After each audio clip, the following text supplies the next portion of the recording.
Wamama wanapiganga bibi ya pastor vita.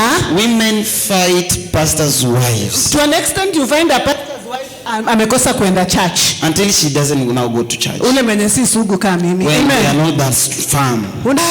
Huyu bibi, huyu mama, huyu sijui ngono, sijui angawoti. Let me tell you, if you live by the spirit, ukiishi katika roho, you will not even have the strength, hautakuwa na nguvu to fight your pastor's wife, za kupigana vita na mchungaji wako. Wanasemanga pastor ndiye ameitwa, sijui bibi aliokotwa, angawoti. You should know that I am the one that pastors him. Ndiye akuja ndio mchungaji wake, ndio wewe mtamani sasa. I pastor him in the house. Anamchunga kule nyumbani. And then he comes and stands here and you admire him. Kuja hapo unamtamani. I hope this message reaches everywhere. Naomba hii ifike kila mahali. I pastor him in the house. Anamchunga nyumbani. And then he comes to stand before you. Alafu anakuja nasimama mbele yenu.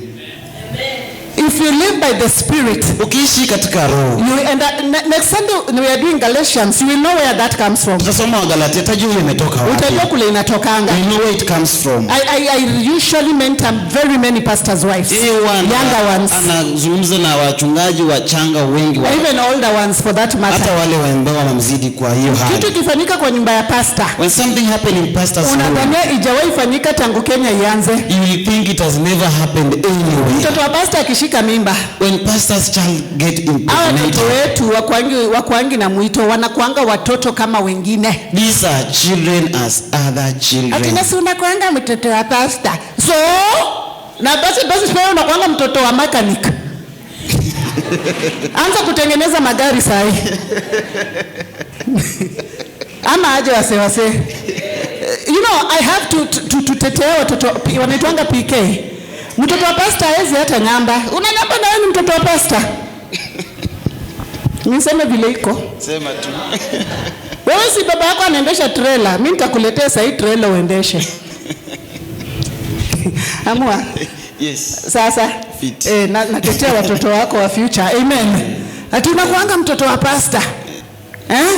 When something happens in pastor's house, kitu kikifanyika katika jamii ya mchungaji, ni kama hiyo dhambi haijafanyika tangu Yesu akufe msalabani. It is as if that sin has never happened. Watoto wa pastor, they also at times get tempted and you should be praying for them. Watoto wa wachungaji huwa wanajaribiwa tu kama wengine, tuwaombee. Usingojeange tu tinangojea tu mtoto wa pastor ashike mimba. You're waiting. Kwanza wa mama nangojea.